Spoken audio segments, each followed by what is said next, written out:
Have you ever had a close family member pass away and around that time you kept seeing an insect, maybe butterfly or moth, even grasshopper or bird, always show up near you, and you thought, could that be my loved one coming back to let me know they're safe? Hi, welcome back to my channel. I'm Kari Light, a psychic medium and spiritual coach. When my grandpa passed away, I was still a kid. The entire month, there was this huge butterfly that kept hovering around the ceiling above my grandma. It was strange. We'd never seen a butterfly inside a house before, but it stays for weeks, almost like it was watching over her. Then one day it disappeared, and it never came back. As superstitious as we were, we believed that butterfly was Grandpa, coming back to make sure Grandma was okay before she joined him later. At that time, it was just a comforting thought. But now that I understand the spirit world deeper, I can tell you, we weren't entirely wrong.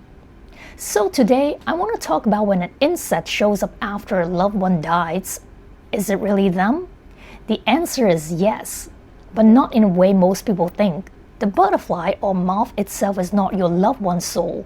Instead, your loved one's spirit uses their creatures as a temporary messenger through something we call a simple soul contract. Here's how it works. A spirit, like your mom, dad, or your grandparent, wants to show you they're still alive beyond the physical world. They need a way to reach you fast, without scaring you or disturbing your peace. So they find a small living being, something light, natural, and non-threatening, often one that can move freely, like a butterfly.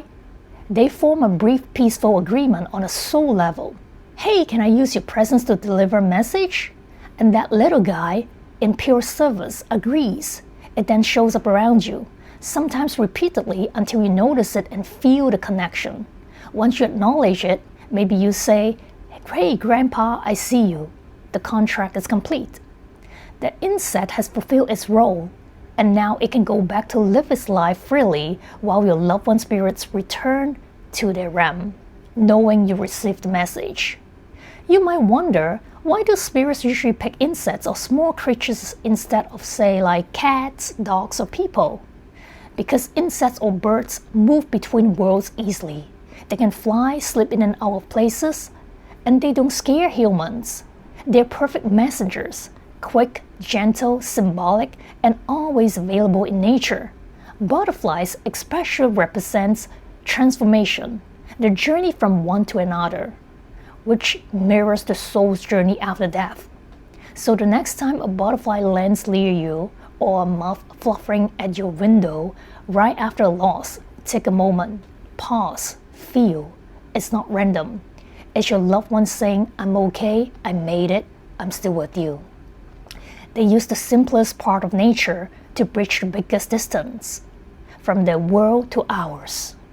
I hope this helps you to see little signs for a bit more understanding and with a lot more love. If you enjoyed this video, don't forget to like, subscribe, and share your own story in the comments below. I always love reading about your experiences from the spirit world. I'm Kari Light, sending you clarity and comfort. Until next time, keep your heart open for messages in the smallest way.